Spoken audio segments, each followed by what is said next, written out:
जय हिंद दोस्तों। मेरा नाम अंकित है और इस वीडियो में हम बात करेंगे सिविल सर्विसेज में आए हुए कुछ कीवर्ड्स के बेस पे जो क्वेश्चंस फ्रेम किए जाते हैं उनकी, और इसके साथ उसे कैसे एलिमिनेशन के थ्रू या स्मार्ट गैसिंग के थ्रू सॉल्व किया जाता है। बट देखो, जो भी एग्ज़ाम होते हैं, कोई सा भी पेपर हो, उसे क्लियर करने के लिए साम दाम दंड भेद चारों ही तरीके अपनाने पड़ते हैं। यानी हमें पहले नॉलेज चाहिए, बिना नॉलेज के आप क्वेश्चंस क्रैक नहीं कर सकते हो। नॉलेज के अलावा कुछ हमारे पास प्री नोशन ट्रिक्स होते हैं। सिविल सर्विसेज प्रीलिम्स के पेपर में सिर्फ नॉलेज के बेस पे पेपर क्लियर करना बहुत बार डिफिकल्ट है, और क्या कुछ चीज़ें अप्लाई होती हैं वो इस वीडियो में देखेंगे। नॉलेज के लिए बहुत ज़्यादा वीडियोस हमने क्रिएट कर रखी हैं, आप कोई भी वीडियो देखोगे इक्वली हेल्पफुल होने वाला है। जो इस चैनल के व्यूअर हैं वो इस बात को बखूबी समझते हैं। ये समग्र बैच की डिटेल्स हैं और इसमें सारी चीज़ें पीवाईक्यूज बहुत ही थोरोली कवर्ड है। ये पेपर की लिस्ट है, आप देख सकते हो। इंडिया में सबसे कॉम्प्रिहेंसिव पीवाईक्यू कोर्स हमारा ही है। एनसीईआरटीज़ वगैरह भी बहुत ही थोरोली कवर्ड है। बहुत सिंपल तरीका है, इन नंबर से आप इंक्वायरी ले सकते हैं। तो देखो, पहला सवाल ये है जो 2025 में पूछा गया था। आज जिस हम कीवर्ड की बात करेंगे वो कीवर्ड है सम। ऐसे कुछ कीवर्ड्स होते हैं, सम है, according to the constitution of India है ये दूसरा कीवर्ड, ड्रास्टिक है ना, और कुछ नेगेटिव वर्डेड स्टेटमेंट्स कई बार देखने को मिल जाते हैं। तो इस तरह से हम इन्हें सॉल्व करते हैं, मतलब इन्हें कैसे सॉल्व करते हैं वो मैं बताऊंगा, बट आज हम सम वाले कीवर्ड्स देखेंगे। देखो, ये पहला जो सवाल है 2025 में ही पूछा गया। इसमें कह रहे हैं कि कुछ जो रेयर अर्थ के एलिमेंट्स हैं वो फ्लैट टेलीविजन स्क्रीन और कंप्यूटर मॉनिटर्स के मैन्युफैक्चरिंग में यूज़ होते हैं। और दूसरा ये कि कुछ rare earth elements phosphorescent properties को दिखाते हैं। रेयर अर्थ एलिमेंट की अगर बात है तो ये कोई नया सवाल नहीं है, पहले भी पूछा ही गया है। ये क्वेश्चन आप देखो 2012 में पूछा गया सिविल सर्विसेज में, रेयर अर्थ मेटल के बारे में ही। तो ये कह रहे हैं कि हाल ही में कंसर्न रहा short supply of a group of element को लेकर, जिसे रेयर अर्थ मेटल कहते हैं। ऐसा क्यों रहा? क्योंकि चाइना जो कि लार्जेस्ट प्रोड्यूसर है इस तरह के एलिमेंट्स का, यानी रेयर अर्थ एलिमेंट्स का, उसने कुछ रेस्ट्रिक्शन लगा दिया अपने एक्सपोर्ट में। दूसरा कह रहा है other than China, Australia, Canada and Chile, these elements are not found in any other country. और तीसरा कह रहे हैं कि रेयर अर्थ मेटल एसेंशियल है for the manufacture of various kind of electronic item. है ना, समझ पा रहे हैं हम साफ तौर से कि रेयर अर्थ मेटल का यूज करके बहुत सारे इलेक्ट्रॉनिक आइटम्स बनाए जाते हैं, जैसा कि एविडेंट है इस क्वेश्चन से भी। है ना, यहाँ भी वही कह रहे हैं कि आप जो टेलीविजन वगैरह है उनके स्क्रीन में, कंप्यूटर मॉनिटर में कुछ रेयर अर्थ एलिमेंट का यूज़ करते हो, क्योंकि इसमें फॉस्फोरोसेंट प्रॉपर्टीज़ है। तो देखो, सम बहुत ही जेनरिक है। 95% केसेस में सम वाले स्टेटमेंट सही होंगे। तो यहाँ पे भी जो आंसर है वो करेक्ट है। पहला आंसर ए है। Both statement 1 and 2 are correct, और स्टेटमेंट सेकंड एक्सप्लेन भी कर रहा है स्टेटमेंट 1 को। उसके बाद ये जो क्वेश्चन है इसमें आप देखो 2025 का ही है, इसमें भी सेकंड स्टेटमेंट में सम यूज़ हुआ है। पहले आप खुद से ट्राई करना। पहला कह रहे हैं इंडिया अकाउंट है, इंडिया अकाउंट करता है for a very large portion of all equity option contract traded globally, दस एग्जिबिटिंग अ ग्रेट बूम, इसलिए ग्रेट बूम देखने को मिलता है। एग्जिबिट मतलब शो करना। दूसरा कह रहे हैं इंडिया का स्टॉक मार्केट ही रैपिडली ग्रो हुआ है रिसेंट पास्ट में, इवन हांगकांग को भी कुछ पॉइंट ऑफ टाइम में सरपास करा है इसने या ओवरटेक करा है। तीसरा, कोई रेगुलेटरी बॉडी नहीं है either to warn the small investor about the risk of option trading और to act on unregistered financial advisors in this regard. देखो, जो यूजुअली डज नॉट वाले स्टेटमेंट्स होते हैं या जो नेगेटिवली वर्डेड स्टेटमेंट्स होते हैं वो रॉन्ग होते हैं, गलत होते हैं। और ये जो थर्ड स्टेटमेंट है ये आपको पता होना चाहिए वैसे भी, और कि ये जो कह रहे हैं कोई रेगुलेटरी बॉडी नहीं है, कोई रेगुलेटरी बॉडी नहीं है जिसमें स्मॉल इन्वेस्टर को वार्न किया जाए। अब देखो, इतना बड़ा देश है, बहुत सारी बॉडीज़ हैं, और यहाँ पे कह रहे हैं ना केवल ऑप्शन ट्रेडिंग की बात, बल्कि कह रहे हैं अनरजिस्टर्ड फाइनेंशियल एडवाइज़र के लिए भी। तो ये गलत है साफ तौर से, है ना, क्योंकि सेबी वगैरह है जो इन चीज़ों को रेगुलेट करती हैं। तो थर्ड गलत है, और जैसे ही आप थर्ड हटाते हो आपका आंसर निकल कर आ जाता है। इस क्वेश्चन को मैंने इसलिए लिया ताकि ये जो सम वाले स्टेटमेंट है इन्हें आप गलत ना ठहराओ, इसके बेस पे आप एलिमिनेशन लगा के भी सॉल्व कर सकते हैं, काफ़ी हेल्प मिलेगी। ये सम वाले स्टेटमेंट हमने देखा सारे सवालों में ऑलमोस्ट सही हैं। अब जैसे ये सवाल है 2023 में पूछा गया सिविल सर्विसेज में कि कुछ मशरूम में मेडिसिनल प्रॉपर्टीज़ होती हैं, कुछ मशरूम में साइको एक्टिव प्रॉपर्टीज़ होती हैं, कुछ मशरूम में इंसेक्टिसाइडल प्रॉपर्टीज़ होती हैं, और कुछ मशरूम में बायोलुमिनेसेंट प्रॉपर्टीज़ होती हैं। तो बात कुछ ऐसी है कि मशरूम्स इतनी सारी कैटेगरीज, इतनी सारी वेराइटीज़ की हैं, और हो सकता है कुछ मशरूम ऐसी हों जो अभी तक ना डिस्कवर हुई हों, और अगर वो डिस्कवर होती हैं तो उसके बेस पे और भी कुछ नई चीज़ें पता चल सकती हैं। तो जेनरिक है, बहुत ही ज़्यादा आसान है ना, ये तो चारों ही सही होंगे। तो यहाँ पे आंसर क्या होगा? All for. ऐसे सवालों में टाइम नहीं लगना चाहिए, क्लैरिटी आपको होनी चाहिए। बहुत सारे जो मशरूम है मेडिसिनल प्रॉपर्टीज़ को दिखाते हैं, इम्यून सिस्टम वगैरह बूस्ट करते हैं ना, जैसे रेसी मशरूम हो गए। और इसके बाद साइको एक्टिव प्रॉपर्टीज़ में भी बहुत सारी मशरूम होती हैं जो इस तरीके से हेल्प करती हैं। फिर इंसेक्टिसाइडल भी होती हैं कई बार, और कई बार जो मशरूम्स हैं वो बायोलुमिनेसेंट प्रॉपर्टीज़ को भी दिखाती हैं, जैसे हनी मशरूम। इसके बाद ये क्वेश्चन देखो, कुछ माइक्रो ऑर्गेनिज्म उन इन्वायरमेंट में ग्रो हो सकते हैं जहाँ पे बॉइलिंग पॉइंट ऑफ वाटर में टेम्परेचर हो। दूसरा, कुछ माइक्रो ऑर्गेनिज्म उन इन्वायरमेंट में भी ग्रो हो सकते हैं जहाँ पे टेम्परेचर बिलो हो the freezing point of water. तीसरा, कुछ जो माइक्रो ऑर्गेनिज्म है ये हाईली एसिडिक इन्वायरमेंट में जहाँ पे pH 3 से कम है उनमें भी ग्रो हो सकते हैं। देखो माइक्रो ऑर्गेनिज्म कई तरह के होते हैं, आप जानते हो, बहुत ही ज़्यादा खतरनाक टेम्परेचर्स में भी, या तो बहुत एक्सट्रीम हो, बहुत कोल्ड हो, या फिर बहुत ही ज़्यादा हॉट हो, वैसे टेम्परेचर में भी माइक्रो ऑर्गेनिज्म एग्जिस्ट कर सकते हैं। तो आंसर यहाँ पे क्या होगा, ऑल 3। और ये सारे सिविल सर्विसेज के क्वेश्चन हैं। और देखो यहाँ पे इन्होंने कहा था some tribal people in India use niger seed oil for cooking. अब देखो यहाँ पे जो ऑप्शन है ओनली 1 ओनली 2 के बेस पे है, बट एटलीस्ट अगर ये आप सही कर लो ना, इन्होंने पूछा है करेक्ट, तो एक तो करेक्ट है, यानी नॉन तो आंसर नहीं होगा। समझ गए ना आप मेरी बात? तो इस तरह में भी एलिमिनेशन लगता है, बस एक ही आप हटा पा रहे हो बट हट जाता है। उसके बाद बाकी जो दोनों है वो भी सही है। अगर आपने एमएसपी पढ़ा है, जो कि पढ़ना ही है, हमें कई बार पूछ रखा है पीवाईक्यू में, है ना, सभी पढ़ते हैं, हमें भी पढ़ा है बैच के अंदर। उसके कह रहे हैं नाइजर को खरीफ के ऐसा कल्टीवेट करते हैं, ये भी सही है। तो आंसर यहाँ पे ऑल 3 बनता है। फिर ये नेक्स्ट क्वेश्चन देखो, तो इसमें भी ना बहुत सारी चीज़ें सिखाने को। एक बात तो ये कि सम वाली जो बात हम देख रहे हैं वो तो करेक्ट होती है। यूजुअली डेटा और जो फैक्ट्स होते हैं ना वो मैक्सिमम केसेस में रॉन्ग दिए होते हैं, है ना। देखो मैं फिर से कह रहा हूँ, बार बार रिपीट करूंगा, हमने कभी कोई ट्रिक्स वगैरह शेयर नहीं करी, क्योंकि मुझे लगता है नॉलेज अगर आपको है आपके पास, और अगर आप पीवाईक्यूज बहुत अच्छे से करते हो तो मोस्टली केसेस में आप क्वेश्चन सही कर लेते हो, क्योंकि एप्टीट्यूड भी डेवलप हो जाता है ना। और ये जो चीज़ें हैं, जो डेटा फैक्ट्स वाली बात है कि ये यूजुअली गलत होंगे, सम सही होगा, कैन भी सही होगा, ये सब चीज़ें हम खुद ही सीख जाते हैं ना पीवाईक्यू जब करते हैं। तो सबसे कॉम्प्रिहेंसिव तरीके से, इसलिए वजह से हम बैच में पीवाईक्यूज कवर कर रहे हैं। फिलहाल यहाँ इस क्वेश्चन की अगर हम बात करें ना, तो देखो ये जो फर्स्ट वाला है वो डेटा इन्होंने गलत दे रखा है। मोस्टली केसेस में वो जब भी डेटा देंगे तो वो गलत ही देते हैं। ये जो कह रहे हैं 3.2%, देखो इतना ज़्यादा नहीं है, 1.8% के आसपास है इंडिया का जो ग्लोबल एक्सपोर्ट, है ना। तो इस वजह से पहला गलत है। और जो दूसरा कह रहा है कि बहुत सारी जो लोकल कंपनीज हैं और जो कुछ फॉरेन कंपनीज जो इंडिया में ऑपरेट कर रही हैं, इन्होंने एडवांटेज लिया, इनका फायदा लिया इंडिया के प्रोडक्शन लिंक्ड इंसेंटिव स्कीम का। तो बहुत ही जेनरिक है, जो सम दे रखा है उससे सही हो जाता है। इस तरह के सवालों से बहुत लोग घबराते हैं। देखो इसमें मज़े की बात ये ना, अगर एक भी इसमें से गलत हो तो आंसर निकल के आ जाता है। बस मुझे पहला पता है, अगर पहला गलत है इन्होंने दे रखा है तो यहाँ से आंसर निकल के आ जाएगा, है ना। आंसर डी है। और इस केसेस में, मतलब इस तरह के केसेस में जो यूजुअली आंसर है वो डेटा वाला गलत होता है। फिर आप ये सवाल देखो, इसमें कह रहे हैं Israel has establish diplomatic relation with some Arab states. यहाँ पे भी सम दे रखा है, तो ये करेक्ट होना है। और ये बात सही भी है, इसराइल ने डिप्लोमेटिक रिलेशन इस्टेब्लिश करे कुछ अरब कंट्रीज के साथ, जैसे इजिप्ट हो गए, जॉर्डन वगैरह हो गए, है ना। तो सम स्टेटमेंट जो है वो जनरली सेफली ट्रू बनाता है।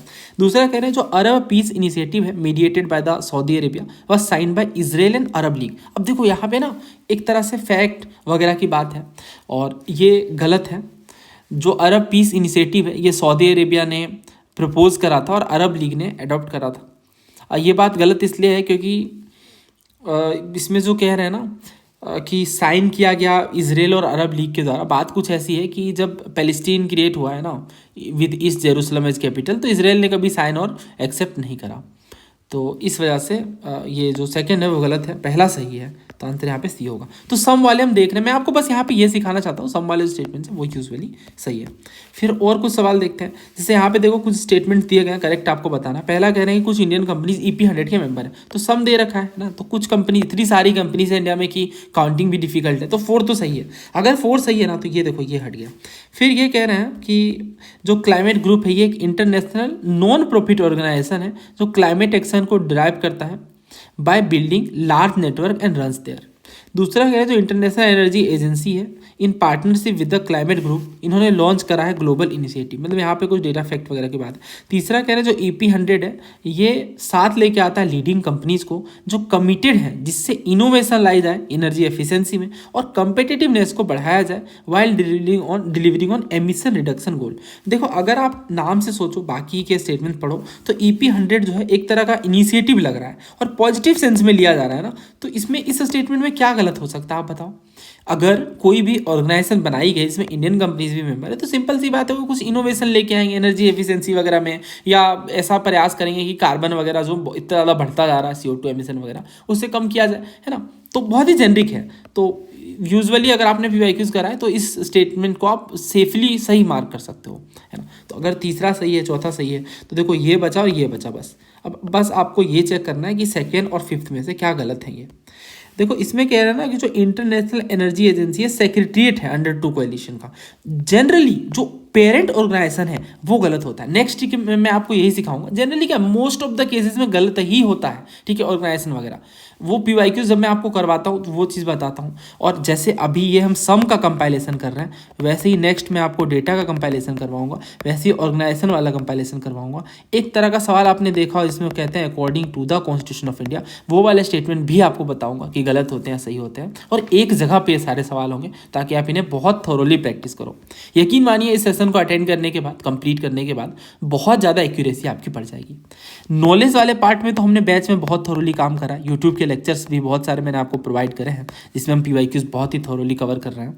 और इनको करने के बाद आपकी तैयारी चारों तरीके से प्रिपेयर्ड हो जाएगी, जो इनिशियली जिसकी मैंने बात करी, ठीक है। और ये समग्र बैच के अंदर सारे लेक्चर्स आ जाएंगे, यूट्यूब पे भी कुछ लेक्चर्स आते ही रहेंगे।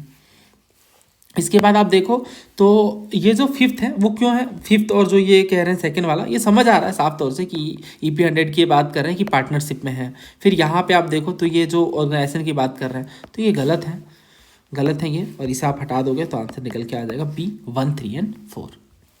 फिर आप ये सवाल देखो, इसमें कह रहे हैं कि कई बार न्यूज़ वगैरह में गुच्ची का रेफरेंस दिया जाता है, तो ये क्या है, तो कह रहे हैं ना कि कुछ हिमालयन फॉरेस्ट एरियाज में ग्रो होते हैं। तो कुछ फॉरेस्ट एरियाज, देखो फॉरेस्ट एरियाज हिमालय के अंदर बहुत अलग अलग तरह की स्पीसीज होते हैं, तो सम जो है इस स्टेटमेंट को सही बना रहा है। अभी तक जितने सवाल हमने करे उनमें सम वाला स्टेटमेंट क्या है, सही है। तो यहाँ से आप देखो 2 ऑप्शन तो आपने हटा लिया, जो कि बहुत बड़ी अचीवमेंट है।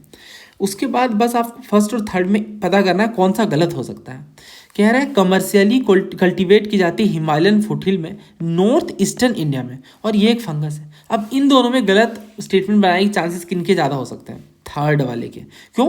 क्योंकि अगर आप देखो तो इसमें पर्टिकुलरली लोकेशन की बात कर रहे हैं, जो कि जिसे गलत बनाना बहुत ईजी है ना। अगर आप ही एग्जामिनर हो, आप क्वेश्चन सेट कर रहे हो, तो आप कुछ भी लिख सकते हो, नॉर्थ ईस्टर्न इंडिया की जगह साउथ इंडिया लिख दोगे या कुछ और लिख दोगे, समझ रहे हो ना मेरी बात। और ये चीज़ें आप सीख जाते हो बहुत ही जल्दी, और सारी चीज़ें तो हम प्रिपेयर करके जा नहीं सकते, तो उस बेस पे भी जब आप देखते हो PYQs तो समझ जाते हो कि ये गलत होना है, आंसर यहाँ पे C होगा।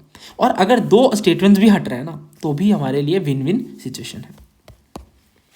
फिर आप ये देखो, इसमें कह रहे हैं BD एक लार्ज रेफ्यूजी सेटलमेंट है नॉर्थ वेस्टर्न केनिया में।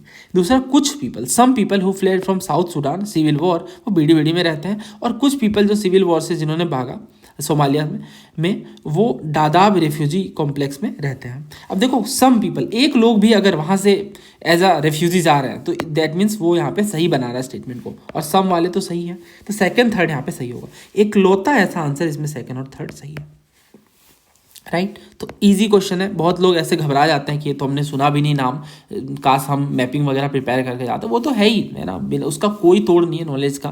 जितना हम पढ़ते हैं, जितना हम सीखते हैं, और उतना बेटर तरीके से हमारी एक्यूरेसी बढ़ती है। बट ये भी जो चीज़ें हैं वो भी हमें माइंड में लेकर चलनी है। जब भी सम दिखे आपको ऑप्शन स्टेटमेंट में या फिर क्वेश्चन में, तो आपको समझ आना चाहिए कि यहाँ पे हम इसे कैसे डील करने वाले हैं। फिर आप ये सवाल देखो, इसमें कह रहा है other then those made by humans nano particle do not exist in nature. दूसरा कह रहा है जो नैनो पार्टिकल्स हैं कुछ मेटेलिक ऑक्साइड के, ये कुछ कॉस्मेटिक्स बनाने में यूज किए जाते हैं। तीसरा, कुछ कमर्शियल प्रोडक्ट में नैनो पार्टिकल जो होते हैं वो एनवायरनमेंट में एंटर कर जाते हैं और ह्यूमन के लिए अनसेफ होते हैं। तो सम वाले स्टेटमेंट तो सही ही होने हैं। इकलौता ऐसा आंसर है जिसमें सम वाले मतलब 2 और 3 है ना, और कोई ऐसा ऑप्शन नहीं है। और वैसे भी जैसा मैंने आपको बताया नेगेटिव वर्डेड यूजुअली गलत होते हैं, और ये तो कह रहे हैं कि नैनो पार्टिकल ह्यूमंस से ही आते हैं, मतलब एग्जिस्ट ही नहीं करते नेचर में ना। समझ आ रहा है कि ये गलत ही होना है, क्योंकि नैनो पार्टिकल डेफिनेटली अलग अलग तरह के होते हैं, कुछ नेचुरली आकर कर सकते हैं। फिर आप ये सवाल देखो, ये बड़ा अच्छा क्वेश्चन था। मोस्टली लोगों ने इसका आंसर 1, 2, 3 मार्क करा, बट जब ऑफिशियल आंसर आया तो इसका आंसर पता चला फर्स्ट गलत है, और इसका रीज़न समझ आता है ना। वर्ड आपको दिखने चाहिए, एक वोकेबलरी होती है खास तरह की। जैसे अगर आप देखो, ये कह रहे हैं कि जो कॉपर स्मेल्टिंग प्लांट होते हैं, यानी जो कॉपर को गलाते हैं, वैसे जो प्लांट्स होते हैं वो lethal quantity of carbon monoxide को एनवायरमेंट में रिलीज कर देते हैं। लीथल मतलब होता है जानलेवा, है ना। तो अगर ये जानलेवा क्वांटिटी रिलीज कर देंगे तो ये बहुत ही एक्सट्रीम बना रहा है इस स्टेटमेंट को, तो इस तरह के प्लान्स तो फिर रोक दिए जाएंगे क्योंकि ये जानलेवा है। एक होता है खतरनाक, एक होता है जानलेवा, तो है ना, तो ये एक्सट्रीम बना रहा है स्टेटमेंट को, और इस हिसाब से जो पहला है ना वो गलत है। ठीक है, पहला गलत है। अगर आप इस क्वेश्चन को देखते हो जो 2020 में पूछा गया था कि जब गाँव में रोड का कंस्ट्रक्शन किया जाता है, रूरल रोड कंस्ट्रक्शन, तो किनको प्रेफर किया जाता है ताकि एनवायरनमेंट भी सस्टेनेबल बना रहे या कार्बन फुटप्रिंट कम हो।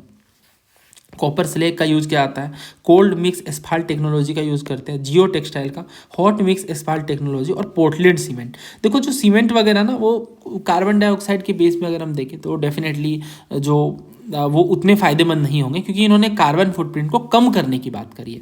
ठीक है, तो जो पोर्टलैंड सीमेंट है ये एक CO2 एमिटर है, cement industry overall CO2 emitter है ना, और एनर्जी इंटेंसिव भी है। इन्होंने कहा एनर्जी को जो बचाया इन्वायरमेंटल सस्टेनेबिलिटी की तरफ हो, तो हम पोर्टलैंड वाला हटा देंगे। अब जैसे आप इसे हटाओगे तो 2 हट जाता है ना, 5 को हटाते ही। अब यहाँ पे आप देखो तो या तो 1 सही हो सकता है या तो 4, तो हमें 1 और 4 में चेक करना है। एक है कॉपर स्लेग और दूसरा है हॉट मिक्स एस्फाल्ट टेक्नोलॉजी। देखो जो हॉट मिक्स है ना, इसमें हीटिंग वगैरह ज़्यादा लगती है, नाम में ही हॉट मिक्स है, तो ये सस्टेनेबल कैसे हो सकता है? समझ गए ना मेरी बात? तो ये 4 गलत है। अब आंसर आ गया 1, 2 और 3। अब copper slag, cold mix asphalt technology और जियो टेक्सटाइल, ये बातें तो हमने समझ ली। 2020 में ही हमने ये सवाल अगर सॉल्व करा है तो हम ये समझ रहे हैं कि कॉपर स्लेग जो है कार्बन फुटप्रिंट को कम करने का काम करा। अब यहाँ पे आप देखो कॉपर स्मेल्टिंग के बारे में पूछ लिया, और यहाँ पे ये वाला स्टेटमेंट है वो नेगेटिव वर्डेड है, ये तो कह रहा बहुत नुकसानदायक है, बट यहाँ तो हम देख रहे हैं कार्बन फुटप्रिंट वगैरह को रिड्यूस कर रहा है ओवरऑल, है ना। तो इस हिसाब से भी ये स्टेटमेंट गलत बनता है, और ये 2020 में ही पूछा था इन्होंने, या just a second, I guess ये 2021 में पूछा गया था, है ना, 2021 में। तो इस तरह से क्वेश्चन रिपीट भी होते हैं। बाकी तो बताने की जरूरत नहीं, copper slag can cause the leaching of some heavy metal, तो ये हो सकता है, बिल्कुल हो सकता है। दे में रिलीज, है ना, वो रिलीज कर सकते हैं सल्फर डाइऑक्साइड को एज अ पॉल्यूटेंट। जहाँ भी मे हो, कैन हो, ये स्टेटमेंट जनरली सही होते हैं, और समझ आ रहा है कि अगर कोई इस तरह की बात है प्लांट्स वगैरह की, तो कोई ना कोई पॉल्यूटेंट तो वो रिलीज कर ही सकते हैं। और इसके बाद सम जो है वो भी सही होता है, तो आंसर यहाँ पे 2 और 3 होना है। अब नेक्स्ट क्वेश्चन देखिए, तो पाम ऑयल के रेफरेंस में पूछा गया था कि ये साउथ ईस्ट एशिया के नेटिव है। दूसरा ये कि रॉ मटेरियल का ऐसा यूज़ होता है कुछ इंडस्ट्री में जो लिपस्टिक वगैरह बनाती हैं, परफ्यूम बनाती हैं। तीसरा पाम ऑयल का यूज़ हो सकता है बायोडीजल बनाने में, तो यहाँ पे तो कैन है ना, तो ये सही होना है। यहाँ पे तो सम है, कुछ इंडस्ट्रीज में डेफिनेटली यूज़ हो सकता है, तो 2 और 3 तो आंसर आएगा, या फिर 1, 2 और 3 आएगा। फर्स्ट चेक करना है तो देखो नेटिव, ये एक फैक्ट है, डेटा है। तो यूजुअली जब आप स्टेटमेंट फ्रेम करते हो ना, तो ये बात ज़रूर समझते हो कि एक आध स्टेटमेंट तो गलत रखना है, और जो बहुत ज़्यादा फैक्चुअल है, बहुत ऑब्वियस है ना इसे गलत बनाना। और अगर आप PYQ आपने बहुत थॉरोली करा है तो ये आप समझते हो नेटिव वाले जो स्टेटमेंट है वो यूजुअली ये गलत ही रखते हैं ना। तो ये अफ्रीका के नेटिव है, नॉर्थ अफ्रीका के खासतौर से, एशिया के तो नहीं है। खैर 2 ऑप्शन भी एलिमिनेट हो रहे तो आसान हो जा रहा है आंसर। अब ये क्वेश्चन देखो, एडिनो वायरस में सिंगल स्टैंडर्ड DNA जीनोम होता है, जबकि जो रेट्रो वायरस होता है उनमें डबल स्टैंडर्ड होता है। फर्स्ट थिंग फर्स्ट कि ये आपको आपके नॉलेज से सॉल्व होना चाहिए, है ना, इसमें ट्रिक नहीं लगाना है। देखो मैं आपको फिर से बता रहा हूँ, 2 कैटेगरी क्वेश्चन होते हैं, 2 कैटेगरी क्वेश्चन होते हैं। और पहली कैटेगरी ये है जो नॉलेज से होनी चाहिए, जो बेसिक नॉलेज जो हर किसी को पता है वो आपके सही होने चाहिए, और इनको कर लेने के बाद इनमें मिस्टेक्स होने के चांसेस नहीं होने चाहिए। उनके बाद हम ट्रिक या फिर एलिमिनेशन की तरफ बढ़ते हैं, और ये नॉलेज का ही पार्ट होता है। स्मार्ट वर्क जैसी जो बात है ना वो हार्ड वर्क के बाद ही विजिबल होती है। तो इसमें जो कह रहे हैं कि सिंगल स्टैंडर्ड, देखो ऐसा कुछ नहीं होता, बहुत अच्छे से पता होना चाहिए। जो एडिनो वायरस है वो डबल स्टैंडर्ड होते हैं, है ना, जो रेट्रो वायरस है वो सिंगल स्टैंडर्ड, तो ये स्वैप कर रखा है इन्होंने, ठीक है। तो फर्स्ट गलत है। और दूसरा देखो ये कह रहे हैं कॉमन कोल्ड कई बार एडिनो वायरस से हो सकता है, जबकि एड्स रेट्रो वायरस होता है, बिल्कुल समटाइम्स लिखा है। तो फिर आप ये क्वेश्चन देखो, कुछ स्पीसीज टर्टल की हर्बीवोर्स हो सकती हैं, कुछ स्पीसीज फिश की हर्बीवोर्स हो सकती हैं, कुछ स्पीसीज मरीन मेमल्स की हर्बीवोर्स हो सकती हैं, जबकि स्नैक्स की कुछ स्पीसीज विविपेरस हो सकती है। तो सम दे रखा है, तो सिंपल सी बात है, आंसर डी होना है ना। अब हर साल में इस तरह के सवाल हैं, तो ये आपके ठीक होने चाहिए। और अभी बस हम सम वाली कैटेगरी की ही बात कर रहे हैं। आप सोचो ऐसे कितने कीवर्ड्स हैं जिसके बेस पे आप अगर 2-2 सवाल भी निकाल लो तो आपके एक्यूरेसी के चांसेस काफ़ी बढ़ जाएंगे। अब ये क्वेश्चन देखिए, तो इसमें कह रहे हैं एग्रीकल्चरल सॉइल्स के बारे में, और यहाँ भी आप देखो तो सम दे रखा है थर्ड स्टेटमेंट में। कह रहे हैं कि जब इरिगेशन करते हो लंबे समय तक तो इससे कुछ एग्रीकल्चरल लैंड सेलिनाइज हो जाती हैं। देखो इरिगेशन के बहुत सारे नुकसान भी होते हैं, जिनमें से एक ये है, और सम दे रखा है तो बहुत ही जेनरिक बन जाता है। तो तीसरा सही है, यानी एक स्टेटमेंट हट जाता है। यहाँ भी एलिमिनेशन वर्क कर रहा है, कुछ हेल्प हो रही है सॉल्व करने में। बाकी आप देखो तो एक दूसरा और कीवर्ड दिख रहा है, ड्रास्टिकली। इसमें कह रहे हैं ना कि जो हाई कंटेंट है ऑर्गेनिक मैटर का सॉइल में, वो ड्रास्टिकली रिड्यूस कर देता वाटर होल्डिंग कैपेसिटी को, बहुत तेजी गिरा देता। और यूपीएससी के पीवाई की जो आप देखोगे इकोनॉमिक्स वगैरह में भी, तो ड्रास्टिकली वर्ड्स हमेशा या यूजुअली रॉन्ग होता है। यहाँ भी ये रॉन्ग है, क्योंकि ह्यूमस जो है वो इंक्रीज कर देता है वाटर होल्डिंग कैपेसिटी को, ना कि रिड्यूस करता है। और ड्रास्टिकली वर्ड भी इसे गलत बनाता है।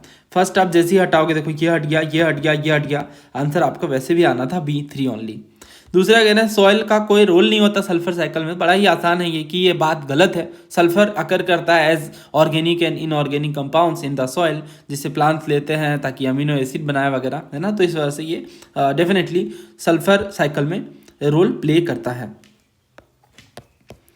फिर आप ये क्वेश्चन देखो, ये 2018 में पूछा गया था, फिर ये क्वेश्चन 2017 में पूछा गया। इसमें कह रहा है कि due to some reason if there is a huge fall in the population of a species of butterfly, what could be its likely consequences. अगर बटरफ्लाई की स्पीसीज का पॉपुलेशन घट जाता है तो क्या कंसिक्वेंसेस हो सकते हैं। पहला कह रहा है जो पॉलिनेशन है कुछ प्लांट्स की, वो एडवर्सली अफेक्ट हो सकती है। दूसरा कह रहे हैं there could be drastic increase in the fungal infection of some cultivated plants, है ना। जो कुछ कल्टिवेटेड प्लांट्स हैं उनमें फंगल इन्फेक्शन ड्रास्टिकली बढ़ सकता है, बहुत तेज से बढ़ सकता है। तीसरा कह रहे हैं it could lead to a fall in the population of some species of wasp, spider and bird. तो इससे जो पॉपुलेशन है कुछ स्पीसीज की, वास्प, स्पाइडर, बर्ड्स वगैरह की, वो घट सकती हैं। अब अगर आप देखो इसमें एलिमिनेशन वगैरह, तो ये जो ड्रास्टिक वर्ड है इसमें कह रहे हैं ड्रास्टिक इंक्रीज हो जाएगा फंगल इन्फेक्शन में। ड्रास्टिक मतलब बहुत तेजी के साथ, तो एक्सट्रीम बना रहा है इस स्टेटमेंट को। तो सेकंड आप हटा दोगे तो ये हट गया, ये हट गया। बाकी बहुत ही जेनरिक है। यहाँ देखो आप सम स्पीसीज, कुछ स्पीसीज का पॉपुलेशन गिर सकता है, कुड, है ना, कैन, कुड वगैरह आप जानते हो, सही होता है। फिर कह रहे हैं कुड बी एडवर्सली इफेक्ट, तो ये दोनों सही हैं। तो 1 और 3 यहाँ पे आंसर होगा। तो आई होप आप कुछ सीख रहे हो, आप अप्लाई कर पा रहे हो अपने क्वेश्चंस में, है ना। ऐसे क्वेश्चन आप सॉल्व कर पा रहे हो इजिली विद कॉन्फिडेंस। कोई किताब तो ये डायरेक्टली नहीं बताता कि अगर बटरफ्लाई का पॉपुलेशन गिर जाएगा तो क्या होगा, है ना, अगर हाथियों का पॉपुलेशन बढ़ जाएगा तो क्या होगा। ये हम खुद से अप्लाई करके लॉजिक के साथ सॉल्व करते हैं। अब ये देखो फ्लाई एश के बारे में इन्होंने पूछा। पहला कह रहे हैं जो पावर प्लांट्स कोल को फ्यूल के जैसा यूज करते हैं तो क्या क्या बातें निकल कर आती हैं। पहला जो फ्लाई एश है, यानी जो उड़ता हुआ राख है, वो ब्रिक्स वगैरह बनाने में, बिल्डिंग के कंस्ट्रक्शन में ब्रिक्स का जो यूज होता है उसके प्रोडक्शन में इसका इस्तेमाल किया जा सकता है, कैन बी यूज्ड, है ना। दूसरा कह रहे हैं कि fly ash can be used as a replacement for some of the Portland cement contents of concrete. तो समझ गए आप, सीमेंट्स की जगह पे यूज कर सकते हैं। तीसरा कह रहे हैं fly ash is made up of silicon dioxide and calcium oxide only and does not contain any toxic element. तो समझ ही गए होगा, बड़ा ही आसान है ये तो। फर्स्ट और सेकंड जेनरिक है, तो एक लौता आंसर जिसमें फर्स्ट और सेकंड सही है वो ऑप्शन ए है, तो हम ऑप्शन ए के साथ जाएंगे। और ये जो ओनली वर्ड है इसे गलत बनाता है। बहुत सारी चीजें होती है सीमेंट्स के अंदर। और इसके बाद जो टॉक्सिक एलिमेंट की बात करें, डेफिनेटली टॉक्सिक तो होता ही है ना। और सीमेंट्स टॉक्सिक होते ही हैं, बहुत सारे टॉक्सिक एलिमेंट देखने को मिलते हैं। तो काफी इजी है ये सवाल, सिविल सर्विस में पूछा गया है। फिर आप ये सवाल देखो, कुछ इंपॉर्टेंट पॉल्यूटेंट है जो स्टील इंडस्ट्री रिलीज करती है। देखो पॉल्यूटेंट बहुत तरह के होते हैं, अगर कोई इंडस्ट्री रिलीज कर रही है तो उनकी जो अमाउंट है या उनमें क्या क्या चीज़ें पाई जाती हैं, इसके बारे में यूजुअली जो स्टेटमेंट्स फ्रेम किए जाएंगे वो सही होंगे। बहुत ही सामान्य सी बात है ये तो जो कह रहे हैं oxides of sulphur, definitely nitrogen भी, कार्बन मोनोऑक्साइड भी, कार्बन डाइऑक्साइड भी। अब कार्बन डाइऑक्साइड को एज अ पोल्यूटेंट कंसिडर करें या नहीं, बट ऑप्शन ऐसा नहीं है, तो definitely we will go with option D 1, 2, 3 and 4। तो यहाँ पे जो चारों ही चीज़ें हैं, सल्फर के ऑक्साइड, नाइट्रोजन के ऑक्साइड, कार्बन मोनोऑक्साइड और कार्बन डाइऑक्साइड, ये चारों ही कंसिडर किए जाते हैं कि एज अ पोल्यूटेंट रिलीज किए जाते हैं स्टील इंडस्ट्री के द्वारा। ठीक है, तो ऐसे क्वेश्चन ईजिली सॉल्व हो जाते हैं। फिर ये क्वेश्चन देखो, कुछ कह रहे हैं कि नैनो पार्टिकल्स को लेके some chemical elements that are used by the industry in the manufacture of various product. मतलब क्या क्या कुछ कंसर्न है नैनो पार्टिकल को लेके। और जो इसमें 3 स्टेटमेंट है, पहला कह रहे हैं कि they can accumulate in the environment, यानी जो नैनो पार्टिकल है काफ़ी छोटे होते हैं, वो एनवायरमेंट में एक्यूमुलेट कर सकते हैं, जमा हो सकते हैं और वाटर और सॉइल को कंटेमिनेट कर सकते हैं, दूषित कर सकते हैं। दूसरा कह रहे हैं फूड चेन में ये एंटर कर सकते हैं। तीसरा फ्री रेडिकल को फ्री रेडिकल के प्रोडक्शन को ट्रिगर कर सकते हैं। तो अगर आपने ये बातें समझी है, कीवर्ड आप देख रहे हो कैन ही है, इसमें कोई सोचने वाली बात ही नहीं, आंसर यहाँ पे डी होगा। क्योंकि जो नैनो पार्टिकल वो अपने आप में काफ़ी छोटे हैं, तो डेफिनेटली वो वाटर और सॉइल को तो कॉन्टामिनेट कर ही सकते हैं और फूड चेन में भी एंटर कर सकते हैं क्योंकि काफ़ी छोटे हैं, और फ्री रेडिकल के प्रोडक्शन को भी ट्रिगर कर सकते हैं। और यहाँ पे कैन भी दे रखा है। तो ऐसे सवाल आपको दिखेंगे, हर पेपर में दिखेंगे, कोई शक की बात नहीं है। फिर आप ये देखो, कुछ कह रहे हैं कि सम स्पीसीज है ना, बैक्टीरिया के अंदर बहुत सारी स्पीसीज है, फंजाई के भी और फ्लावरिंग प्लांट्स के भी। तो इसमें कह रहे हैं बायोपेस्टिसाइड के ऐसा हम यूज़ कर सकते हैं। हो सकता है ओवरऑल हम सारे बैक्टीरियाज को बायोपेस्टिसाइड के ऐसा यूज़ ना कर पाए, बट उनमें कुछ स्पीसीज को तो कर ही सकते हैं। तो ये साइंस के क्वेश्चन में जब भी इस तरह एप्लीकेशन बेस्ड क्वेश्चन होता है तो समझ आ रहा है कि सम वर्ड के कारण ये सही बन जाता है। तो आंसर यहाँ पे क्या होगा, डी 1, 2 एंड 3। ये सारे सिविल सर्विसेज के ही PYQs हैं। तो सम वर्ड के सारे क्वेश्चन हम देख रहे हैं। फिर आप ये देखो, इसमें कह रहे हैं जो ओशंस की एसिडिफिकेशन है वो बढ़ रही है, तो ये कंसर्न यानी चिंता का विषय है। क्यों? तो ओशंस एसिडिक हो रहे हैं, ये ऐसा क्यों हो रहा है? तो पहला कह रहे हैं कि there the growth and survival of calcareous phytoplankton will be adversely affected, है ना, मतलब गलत तरीके से प्रभावित होगा, यानी नुकसान होगा उन्हें फाइटोप्लैंक्टन वगैरह को। दूसरा कह रहे हैं जो ग्रोथ एंड सर्वाइवल है कोरल रीफ का, ये भी एडवर्सली अफेक्ट होगा। तीसरा, कुछ प्लांट्स के सर्वाइवल जिनमें फाइटोप्लैंक्टोनिक लार्वा है वो एडवर्सली अफेक्ट होंगे। चौथा, जो क्लाउड सीडिंग है और जो क्लाउड का फॉर्मेशन है ये एडवर्सली अफेक्ट होगा। बड़ा ही अच्छा क्वेश्चन है। देखो यहाँ पे सम दे रखा है ना, तो सम वाली बात तो सही होगी, बट यहाँ से आंसर तो हमारा नहीं निकल के आ रहा है। तो अभी भी हमारे पास 3 बच रहे हैं। अब अगर आप ये देखो तो कह रहे हैं कि एडवर्सली अफेक्ट, बुरे तरीके से प्रभावित होगा फाइटोप्लैंक्टन वगैरह। तो ये बात देखो सही है और आप बहुत आसानी से समझ सकते हो। ओशंस में ये होते हैं, ओशंस एसिडिक हो रहा है तो इन्हें तो नुकसान होना ही है। तो 1 तो सही होगा डेफिनेटली, बट 1 तीनों में दे रखा है। फिर तीसरा कह रहे हैं दूसरा कह रहे हैं कि एडवर्सली अफेक्ट होंगे कोरल रीफ, तो कोरल रीफ भी ओशन में होते हैं तो डेफिनेटली ये भी प्रभावित होंगे, तो ये भी हट जाता है। बट यहाँ भी 4th वाला हमें चेक करना होगा क्लाउड सीडिंग को लेके। देखो जो क्लाउड सीडिंग को लेके बात कही जा रही है, क्या वो सही है? इसका ऑफिशियल आंसर जो यूपीएससी ने दिया है वो 1, 2 एंड 3 दिया है। और इसका रीजन समझो। देखो जो क्लाउड सीडिंग की बात है, ओशन एसिडिफिकेशन डायरेक्टली अफेक्ट नहीं करता है क्लाउड फॉर्मेशन को। क्लाउड फॉर्मेशन वाटर वेपर वगैरह से लिंक्ड है, एरोसोल से, बट एसिडिफिकेशन से नहीं, है ना। तो ऐसा कभी मत सोचना कि अगर A लीड्स टू B तो B leads to C, B leads to C, है ना, फिर C लीड्स टू D। ऐसे हम डायरेक्ट जो को रिलेशन है वो स्टैब्लिश नहीं करेंगे। हम डायरेक्टली देखेंगे कि क्या एसिडिफिकेशन से क्लाउड सीडिंग का प्रभाव हो रहा है। तो यूपीएससी ने रिजेक्ट करा है और इसका रीज़न हम समझ सकते हैं कि जो ओशन एसिडिफिकेशन है ये क्लाउड फॉर्मेशन से डायरेक्टली लिंक्ड नहीं है। ठीक है, क्लाउड फॉर्मेशन वाटर वेपर से डायरेक्टली लिंक्ड है। बाकी तो ये सम के कारण मैंने ये क्वेश्चन लिया था कि आप ये समझ पाओ कि एलिमिनेशन में हेल्प हो रही है। पूरा सवाल सॉल्व हो या ना हो, एलिमिनेशन काफ़ी इजिली लग पाता है। फिर आप ये क्वेश्चन देखो, ये तो हमने कर लिया है ना। तो इसमें कह रहे हैं कि other than China, Australia, Canada and Chile, these elements are not found in any country. तो ये तो बड़ा ही बेकार सा स्टेटमेंट है। मतलब इतने सारे रेयर अर्थ मेटल है और ये कह रहे हैं और किसी देश में नहीं पाए जाते। हाँ, तो देख के ही समझ आ रहा है गलत है। जैसे आप ये हटाओगे तो 2 हट गए। बाकी अगर आप देखो तो कह रहे हैं रेयर अर्थ मेटल बहुत सारे इलेक्ट्रॉनिक आइटम्स को बनाने में यूज होता है, इनका डिमांड काफ़ी बढ़ रहा है। तो बहुत ही जेनरिक स्टेटमेंट है, तो तीसरा सही होगा। जैसे आप तीसरा सही करते हो आंसर निकल कर आ जाता है C, 1 एंड 3। फिर आप ये सवाल देखो, माइक्रो इरिगेशन के बारे में इन्होंने पूछा। कह रहे हैं कि कुछ एरियाज जहाँ पे फार्मिंग हो रही है, ग्राउंड टेबल वाटर, मतलब जो वाटर टेबल है, जो पानी का स्तर है वो जो गिर रहा है उसे रोका जा सकता है माइक्रो इरिगेशन के कारण। तो पॉजिटिव एप्लीकेशन है। माइक्रो इरिगेशन नाम से ही समझ आ रहा है कि अगर आपको बिल्कुल बेसिक भी आइडिया तो भी आप समझ सकते हो कि डेफिनेटली ये ग्राउंड वाटर टेबल को, और कुछ एरियाज की बात कर रहे हैं ना, तो इस वजह से, क्योंकि यूपीएससी जब स्टेटमेंट फ्रेम करेगी तो फिर जो क्लेम कर सकते हैं अगर स्टूडेंट्स, अगर वो सम ना लिखे ऐसे स्टेटमेंट्स में, तो तीसरा सही है, बट एक ही हट रहा है। और दूसरा कह रहे हैं it is the only means of irrigation, ये इकलौता तरीका है। देखो इतने सारे इनोवेशंस हैं और केवल इकलौता तरीका तो नहीं हो सकता। तो 2 को जैसे ही आप हटाओगे, है ना, अगला कीवर्ड हमारा ओनली ही होने वाला है। तो यहाँ पे आप देखोगे कि सेकंड जो है वो गलत हो जाता है, तो आंसर निकल के आ जाता है C, 1 and 3 only. Fertiliser loss को रिड्यूस कर सकते हैं, है ना, डेफिनेटली। तो 1 एंड 3 यहाँ पे आंसर होगा। ईजी है, काफ़ी ईजी है, बट ईजी हो या हार्ड हो हमें हेल्प मिल रही है सम वाले कीवर्ड के कारण। सेलिनाइजेशन वाला जो सवाल था उसकी वजह से मैंने इस क्वेश्चन को लिया था, है ना। सेलिनाइजेशन वाला सवाल जो हमने करा, तो तो इसमें कह रहे हैं जो इरिगेशन है over a period of time, इससे सेलिनाइजेशन हो सकता है कुछ एग्रीकल्चर लैंड का। तो ये हमने देखा ही है, ड्रास्टिकली के कारण ये वाला स्टेटमेंट गलत है ना, ये सवाल हमने करा है। तो इस वजह से जो पहला है वो हट जाएगा और आंसर निकल के आ जाएगा B3 ओनली, है ना। ये क्वेश्चन अभी हमने पीछे सॉल्व करा है। फिर आप ये सवाल देखो, इसमें कह रहे हैं ना agricultural residue, corn grain, waste water treatment sludge और वुड में मिल वेस्ट, इसमें कह रहे हैं सस्टेनेबल एविएशन फ्यूल के प्रोडक्शन में किसे फीड स्टॉक के ऐसा यूज कर सकते हैं।